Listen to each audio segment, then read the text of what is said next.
Hi and welcome to this week's TOOP+TOOP TV, my first for the year.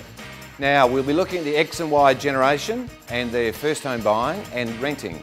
We'll also look at South Australia's finest, this incredible property here in Norwood, and a beautiful home it is, and we'll have a look inside that.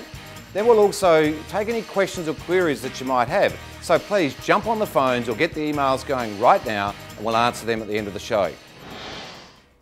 It's been a crazy time in the market. We've got out of the blocks in a very serious way in January. It's so busy, it's been great.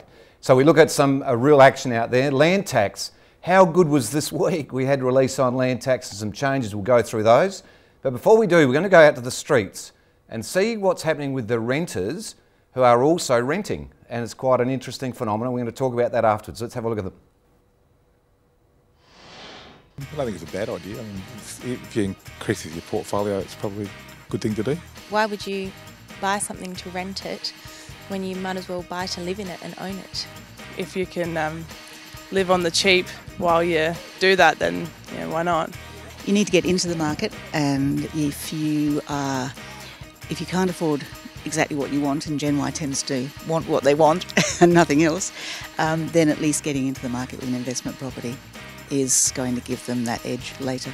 But it's not always the best thing for us. We're having trouble finding enough cash just to buy something, let alone buy something and sit it there at the same time. So I'd prefer to buy rather than rent, only because the money that you put on the mortgage is probably the same amount that you rent with anyway. Some varied and really interesting comments there which we'll talk about, but before we do, Tim Threadguy, welcome Tim. Anthony, good to be back. Hey, and nice to have you sitting in that chair. Yeah, thanks for holding the fort for us, mate. It's been great. By the way, I was watching you live and I loved it, so well done. Cheers. Now, I just made a couple of notes while I was watching that. Did you notice that prefer to buy because the mortgage was the same as the rental? Fantastic at the moment for the investors, and of course, with interest rates staying a little static at the moment, that'll stay as it is for a little while, and the smart people perhaps diversifying their investment and keeping themselves in a nice property, but perhaps extending their investment portfolio at the moment, which is pretty interesting. Yeah. Now, for the people who are renting, or as renters, as landlords, so this impacts on pretty much all of the landlords, which include the ones who are renting and rentals. Isabel Redman, in our Isabel Redman series, covered off on land tax a couple of weeks ago on this program.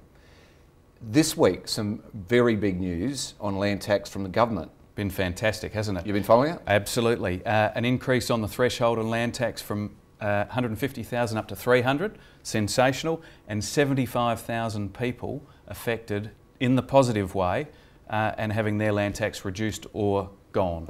What do you think? Well, basically they've gazumped Isabel's 250, so they've gone up to the 300. Yes. Whatever it takes, it's great news from my point of view that the government and the opposition are basically focused on sorting that problem out. So congratulations for that being sorted out, or in the process of being sorted out. And let's hope once again we get back to indexing of the land tax, so we don't have to continually revisit this. That's right, yeah. Now moving on to the changes in the interest rates this week, or the lack of. Excited? Very excited. Absolutely blown away that there was reports that we might have had a 0.5% rise. 0.25% was a certainty, it sounded, and we've had nothing, which is fantastic for the buyers out there at the moment. Yeah, great news for those out there looking and buying.